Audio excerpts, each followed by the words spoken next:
नमस्ते सबैजनालाई। आज हामी उत्तराखण्डको पवित्र स्थल गङ्गा घाटमा हामी घुम्न जाँदैछौँ। म लगायत मेरा सम्पूर्ण टिमहरू आज हरिद्वार स्थित गङ्गा घाटमा आरतीको दर्शन गर्न जाँदैछौँ। यहाँ निकै नै भिडभाड देखिरहेको छु मैले आज।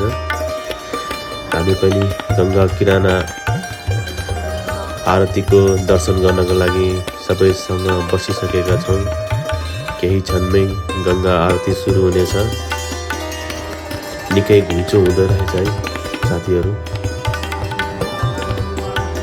हामी सानो कामको सिलसिलामा हरिद्वार आएका थियौँ।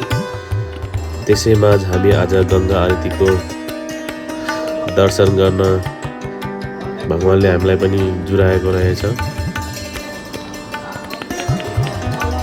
हेर्नु होला यो गङ्गा घाटको गङ्गा आरती।